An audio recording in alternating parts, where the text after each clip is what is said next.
मन की बात में ऐसे देशवासियों की चर्चा करेंगे जो अपने कामों से समाज में, देश में बदलाव ला रहे हैं।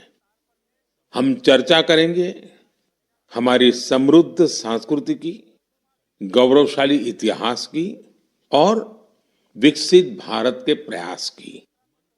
साथियों, फरवरी से लेकर अब तक जब भी महीने का आखिरी रविवार आने को होता था, तब मुझे आपसे इस संवाद की बहुत कमी महसूस होती थी। लेकिन मुझे ये देखकर बहुत अच्छा भी लगा कि इन महीनों में आप लोगों ने मुझे लाखों संदेश भेजे। मन की बात रेडियो प्रोग्राम भले ही कुछ महीने बंद रहा हो, लेकिन मन की बात का जो स्पिरिट है, देश में, समाज में हर दिन अच्छे काम, निस्वार्थ भावना से किए गए काम, समाज पर पॉजिटिव असर डालने वाले काम निरंतर चलते रहे। चुनाव की खबरों के बीच निश्चित रूप से मन को छू जाने वाली ऐसी खबरों पर आपका ध्यान गया होगा। साथियों, मैं आज देशवासियों को धन्यवाद भी करता हूं कि उन्होंने हमारे संविधान और देश की लोकतांत्रिक व्यवस्थाओं पर अपना अटूट विश्वास दोहराया है। 24 का चुनाव दुनिया का सबसे बड़ा चुनाव था। दुनिया के किसी भी देश में इतना बड़ा चुनाव कभी नहीं हुआ, जिसमें 65 करोड़ लोगों ने वोट डाले हैं। मैं चुनाव आयोग और मतदान की प्रक्रिया से जुड़े हर व्यक्ति को इसके लिए बधाई देता हूं। मेरे प्यारे देशवासियों, आज 30 जून का यह दिन बहुत ही महत्वपूर्ण है।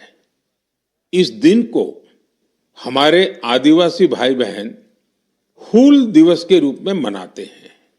यह दिन वीर सिद्धो कान्हू के अदम्य साहस से जुड़ा है, जिन्होंने विदेशी शासकों के अत्याचार का पुरजोर विरोध किया था। वीर सिद्धो कान्हू ने हजारों संथाली साथियों को एकजुट करके अंग्रेजों का जी जान से मुकाबला किया। और जानते हैं ये कब हुआ था? ये हुआ था 1855 में। यानी ये 1857 में भारत के प्रथम स्वतंत्रता संग्राम से भी 2 साल पहले हुआ था। तब झारखंड के संथाल परगना में हमारे आदिवासी भाई बहनों ने विदेशी शासकों के खिलाफ हथियार उठा लिया था। हमारे संथाली भाई बहनों पर अंग्रेजों ने बहुत सारे अत्याचार किए थे। उन पर कई तरह के प्रतिबंध भी लगा दिए थे। इस संघर्ष में अद्भुत वीरता दिखाते हुए वीर सिद्धो और कान्हू शहीद हो गए। झारखंड की भूमि के इन अमर सपूतों का बलिदान आज भी देशवासियों को प्रेरित करता है।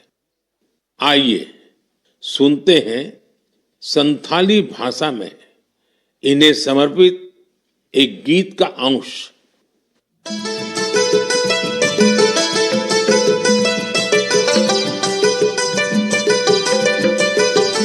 सीधा कानू बोल बुहा मनावे 29 जन जहाँ दिसम रिया मरंग दो संतल उल्का संतल हुंदो आंदोड़ लेना इंग्रेज कानून भंगोड़ लेना जुमे बंजो एसपीटी अकेला गोयना जंगारे पैगान साड़ी कने झाम जा उनको होले बुहा होले होले।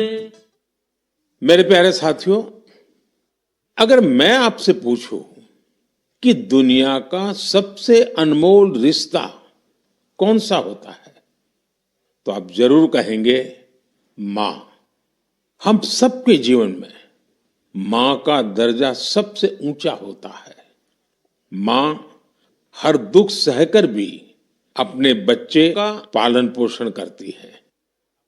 हर मां अपने बच्चे पर हर स्नेह लुटाती है। जन्मदात्री मां का ये प्यार हम सब पर एक कर्ज की तरह होता है, जिसे कोई चुका नहीं सकता।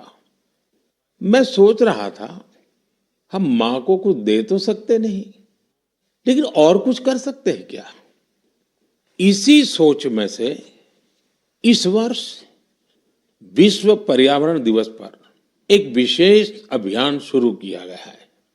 इस अभियान का नाम है एक पेड़ मां के नाम। मैंने भी एक पेड़ अपनी मां के नाम लगाया है।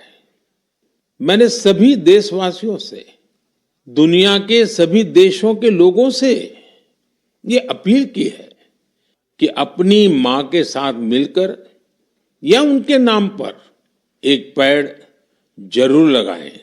और मुझे ये देखकर बहुत खुशी है कि मां की स्मृति में या उनके सम्मान में पेड़ लगाने का अभियान तेजी से आगे बढ़ रहा है। लोग अपनी मां के साथ या फिर उनकी फोटो के साथ पेड़ लगाने की तस्वीरों को सोशल मीडिया पर साझा कर रहे हैं। हर कोई अपनी मां के लिए पेड़ लगा रहा है, चाहे वो अमीर हो या गरीब, चाहे वो कामकाजी महिला हो या गृहिणी। इस अभियान ने सबको मां के प्रति अपना स्नेह जताने का समान अवसर दिया है। वो अपनी तस्वीरों को हैशटैग प्लांट फॉर मदर और हैशटैग एक पेड़ मां के नाम, इसके साथ साझा करके दूसरों को प्रेरित कर रहे हैं। साथियों, इस अभियान का एक और लाभ होगा। धरती भी मां के समान हमारा ख्याल रखती है। धरती मां ही हम सबके जीवन का आधार है। इसलिए हमारा भी कर्तव्य है कि हम धरती मां का भी ख्याल रखें। मां के नाम पेड़ लगाने के अभियान से अपनी मां का सम्मान तो होगा ही होगा, धरती मां की भी रक्षा होगी। पिछले एक दशक में भारत में सबके प्रयास से वन क्षेत्र का अभूतपूर्व विस्तार हुआ है। अमृत महोत्सव के दौरान देश भर में 60,000 से ज्यादा अमृत सरोवर भी बनाए गए हैं। अब हमें ऐसे ही मां के नाम पर पेड़ लगाने के अभियान को गति देनी है।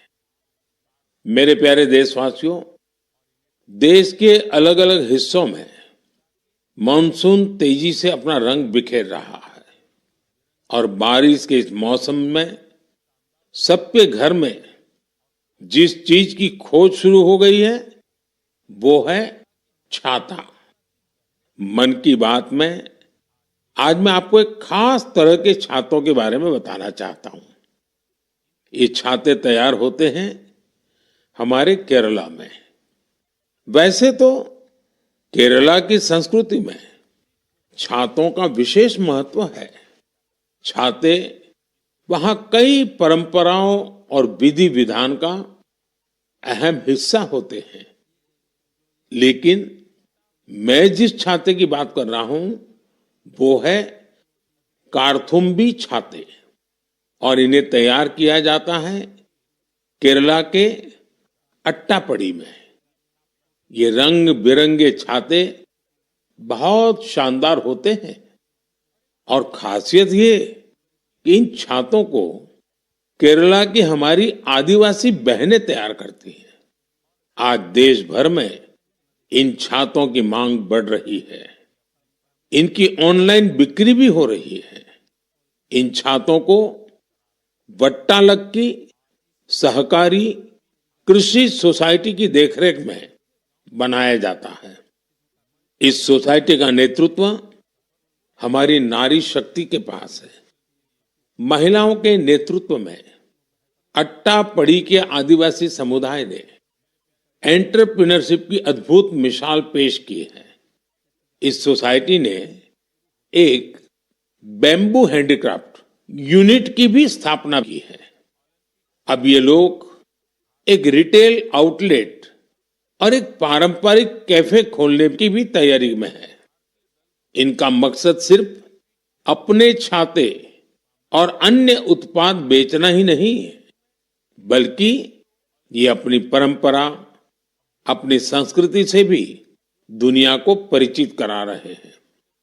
आज कार्थुम्बी छाते केरला के एक छोटे से गांव से लेकर मल्टीनेशनल कंपनियों तक का सफर पूरा कर रहे हैं। लोकल के लिए वोकल होने का इससे बेहतरीन उदाहरण और क्या होगा। मेरे प्यारे देशवासियों, अगले महीने इस समय तक पेरिस ओलंपिक शुरू हो चुके होंगे। मुझे विश्वास है कि आप सब भी ओलंपिक खेलों में भारतीय खिलाड़ियों का उत्साह बढ़ाने का इंतजार कर रहे होंगे। मैं भारतीय दल को ओलंपिक खेलों की बहुत बहुत शुभकामनाएं देता हूं। हम सबके मन में टोक्यो ओलंपिक की यादें अब भी ताजा हैं। टोक्यो में हमारे खिलाड़ियों के प्रदर्शन ने हर भारतीय का दिल जीत लिया था। टोक्यो ओलंपिक के बाद से ही हमारे एथलीट्स पेरिस ओलंपिक की तैयारियों में जी जान से जुटे हुए थे। सभी खिलाड़ियों को मिला दे तो इन सब ने करीब 900 इंटरनेशनल कंपटीशन में हिस्सा लिया है। ये काफी बड़ी संख्या है। साथियों, पेरिस ओलंपिक में आपको कुछ चीजें पहली बार देखने को मिलेगी। शूटिंग में हमारे खिलाड़ियों की प्रतिभा निखरकर सामने आ रही है। टेबल टेनिस में मैन और विमेन दोनों टीमें क्वालिफाई कर चुकी हैं। भारतीय शॉटगन टीम में हमारी शूटर बेटियां भी शामिल है। इस बार कुश्ती और घुड़सवारी में हमारे दल के खिलाड़ी उन कैटेगरीज में भी compete करेंगे जिनमें पहले वे कभी शामिल नहीं रहे। इससे आप ये अनुमान लगा सकते हैं कि इस बार हमें खेलों में अलग लेवल का रोमांच नजर आएगा। आपको ध्यान होगा, कुछ महीने पहले वर्ल्ड पारा एथलेटिक्स चैंपियनशिप में हमारी बेस्ट परफॉर्मेंस रही है। वहीं चेस और बैडमिंटन में भी हमारे खिलाड़ियों ने परचम लहराया है। अब पूरा देश ये उम्मीद कर रहा है कि हमारे खिलाड़ी ओलंपिक्स में भी बेहतरीन प्रदर्शन करेंगे। इन खेलों में मेडल्स भी जीतेंगे और देशवासियों का दिल भी जीतेंगे। आने वाले दिनों में मुझे भारतीय दल से मुलाकात का अवसर भी मिलने वाला है। मैं आपकी तरफ से उनका उत्साहवर्धन करूंगा। और हां, इस बार हमारा हैशटैग चीयर फॉर भारत है। इस हैशटैग के जरिए हमें अपने खिलाड़ियों को चीयर करना है, उनका उत्साह बढ़ाते रहना है। तो मोमेंटम को बनाए रखिए। आपका ये मोमेंटम भारत का मैजिक दुनिया को दिखाने में मदद करेगा। मेरे प्यारे देशवासियों, मैं आप सभी के लिए एक छोटी सी ऑडियो क्लिप प्ले कर रहा हूं। रेडियो क्वेट FM 93.3 से हिंदी शो नमस्ते कुवैत।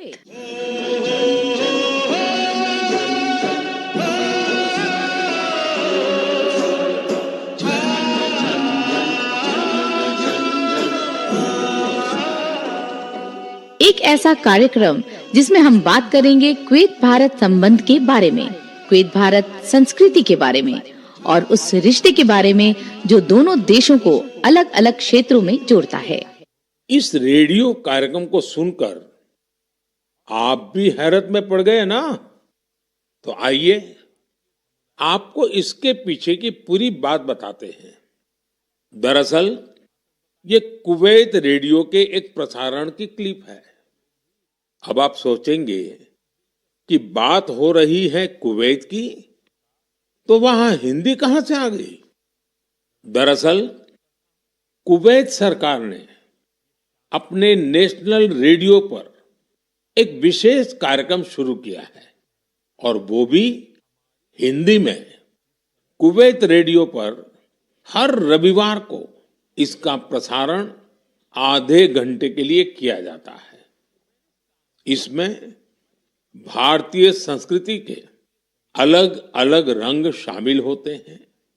हमारी फिल्में और कला जगत से जुड़ी चर्चाएं वहां भारतीय समुदाय के बीच बहुत लोकप्रिय हैं। मुझे तो यहां तक बताया गया है कि कुवैत के स्थानीय लोग भी इसमें खूब दिलचस्पी ले रहे हैं। मैं कुवैत की सरकार और वहां के लोगों का हृदय से धन्यवाद करता हूं, जिन्होंने ये शानदार पहल की है। साथियों, आज दुनिया भर में हमारी संस्कृति का जिस तरह गौरवगान हो रहा है, उससे किस भारतीय को खुशी नहीं होगी? अब जैसे तुर्कमेनिस्तान में इस साल मई में वहां के राष्ट्रीय कवि की 300वीं जन्म जयंती मनाई गई। इस अवसर पर तुर्कमेनिस्तान के राष्ट्रपति ने दुनिया के 24 प्रसिद्ध कवियों की प्रतिमाओं का अनावरण किया। इनमें से एक प्रतिमा गुरुदेव रविंद्रनाथ टैगोर जी की भी है। ये गुरुदेव का सम्मान है, भारत का सम्मान है। इसी तरह जून के महीने में 2 कैरेबियाई देश सूरीनाम और सेंट विंसेंट एंड द ग्रेनाडीज ने अपने इंडियन हेरिटेज को पूरे जोश और उत्साह के साथ सेलिब्रेट किया। सूरीनाम में हिंदुस्तानी समुदाय हर साल 5 जून को इंडियन अराइवल डे और प्रवासी दिन के रूप में मनाता है। यहां तो हिंदी के साथ ही भोजपुरी भी खूब बोली जाती है। सेंट विंसेंट एंड द ग्रेनाडीज में रहने वाले हमारे भारतीय मूल के भाई बहनों की संख्या भी करीब 6000 है। उन सबको अपनी विरासत पर बहुत गर्व है। 1 जून को इन सब ने इंडियन अराइवल डे को जिस धूमधाम से मनाया, उससे उनकी ये भावना साफ झलकती है। दुनिया भर में भारतीय विरासत और संस्कृति का जब ऐसा विस्तार दिखता है, तो हर भारतीय को गर्व होता है। साथियों, इस महीने पूरी दुनिया ने 10वें योग दिवस को भरपूर उत्साह और उमंग के साथ मनाया है। मैं भी जम्मू कश्मीर के श्रीनगर में आयोजित योग कार्यक्रम में शामिल हुआ था।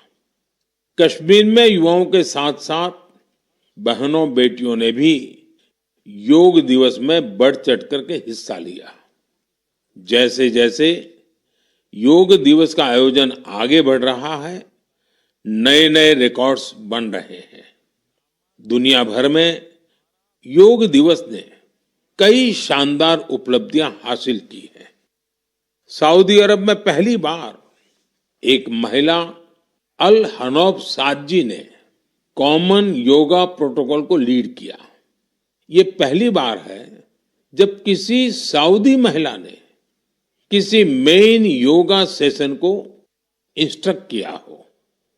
इजिप्ट में इस बार योग दिवस पर एक फोटो कंपटीशन का आयोजन किया गया।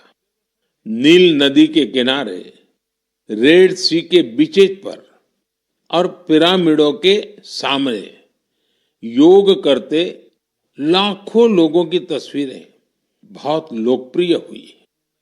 अपने मार्बल बुद्धा स्टैचू के लिए प्रसिद्ध म्यांमार का मारा विजया पैगोडा कॉम्प्लेक्स दुनिया में मशहूर है।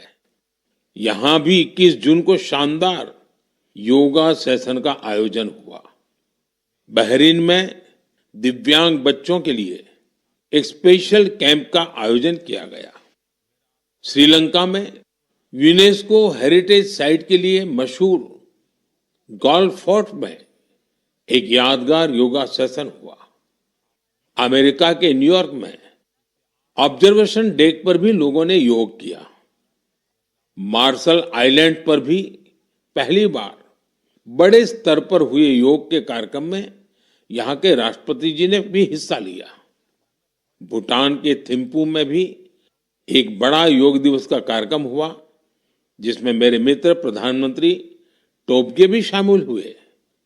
यानी दुनिया के कोने कोने में योग करते लोगों के विहंगम दृश्य हम सब ने देखे। मैं योग दिवस में हिस्सा लेने वाले सभी साथियों का हृदय से आभार व्यक्त करता हूं। मेरा आपसे एक पुराना आग्रह भी रहा है, हमें योग को केवल एक दिन का अभ्यास नहीं बनाना है। आप नियमित रूप से योग करें, इससे आप अपने जीवन में सकारात्मक बदलावों को जरूर महसूस करेंगे।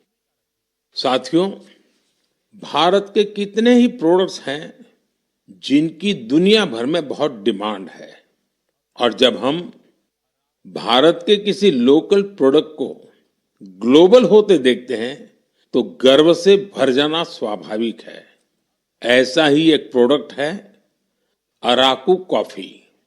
अराकू कॉफी आंध्र प्रदेश के अल्लूरी सीताराम राजू जिले में बड़ी मात्रा में पैदा होती है। ये अपने रिच फ्लेवर और अरोमा के लिए जानी जाती है। अराकू कॉफी की खेती से करीब 1.5 लाख आदिवासी परिवार जुड़े हुए हैं। अराकू कॉफी को नई ऊंचाई देने में गिरिजन कोऑपरेटिव की बहुत बड़ी भूमिका रही है। इसने यहाँ के किसान भाई बहनों को एक साथ लाने का काम किया और उन्हें अराकू कॉफी की खेती के लिए प्रोत्साहन दिया। इससे इन किसानों की कमाई भी बहुत बढ़ गई है। इसका बहुत लाभ कोंडा डोरा आदिवासी समुदाय को भी मिला है। कमाई के साथ साथ उन्हें सम्मान का जीवन भी मिल रहा है। मुझे याद है, एक बार विशाखापत्तनम में आंध्र प्रदेश के मुख्यमंत्री चंद्रबाबू नायडू गारू के साथ मुझे इस कॉफी का स्वाद लेने का मौका मिला था। इसके टेस्ट की तो पूछिए ही मत, कमाल की होती है ये कॉफी। अराकू कॉफी को कई ग्लोबल अवार्ड्स मिले हैं। दिल्ली में हुई G20 समिट में भी कॉफी छाई हुई थी। आपको जब भी अवसर मिले, आप भी अराकू कॉफी का आनंद जरूर लें। साथियों, लोकल प्रोडक्ट को ग्लोबल बनाने में हमारे जम्मू कश्मीर के लोग भी पीछे नहीं हैं। पिछले महीने जम्मू कश्मीर ने जो कर दिखाया है, वो देश भर के लोगों के लिए भी एक मिसाल है। यहाँ के पुलवामा से स्नो पीच की पहली खेप लंदन भेजी गई। कुछ लोगों को ये आइडिया सूझा कि कश्मीर में उगने वाली एक्सोटिक वेजिटेबल्स को क्यों न दुनिया के नक्शे पर लाया जाए। बस फिर क्या था, चकुरा गांव के अब्दुल राशिद मीर जी इसके लिए सबसे पहले आगे आए। उन्होंने गांव के अन्य किसानों की जमीन को एक साथ मिलाकर स्नो पीज उगाने का काम शुरू किया और देखते ही देखते स्नो पीज कश्मीर से लंदन तक पहुंचने लगी। इस सफलता ने जम्मू कश्मीर के लोगों की समृद्धि के लिए नए द्वार खोले हैं। हमारे देश में ऐसे यूनिक प्रोडक्ट्स की कमी नहीं है। आप ऐसे प्रोडक्ट्स को #MyProductMyPride के साथ जरूर शेयर करें। मैं इस विषय पर आने वाले मन की बात में भी चर्चा करूंगा। मम प्रियाः देशवासिनः अदय अहम किंचित चर्चा संस्कृत भाषायाम आरभे। आप सोच रहे होंगे कि मन की बात में अचानक संस्कृत में क्यों बोल रहा हूं। इसकी वजह है आज संस्कृत से जुड़ा एक खास अवसर। आज 30 जून को आकाशवाणी का संस्कृत बुलेटिन अपने प्रसारण के 50 साल पूरे कर रहा है। 50 वर्षों से लगातार इस बुलेटिन ने कितने ही लोगों को संस्कृत से जोड़े रखा है। मैं ऑल इंडिया रेडियो परिवार को बधाई देता हूं। साथियों, संस्कृत की प्राचीन भारतीय ज्ञान और विज्ञान की प्रगति में बड़ी भूमिका रही है।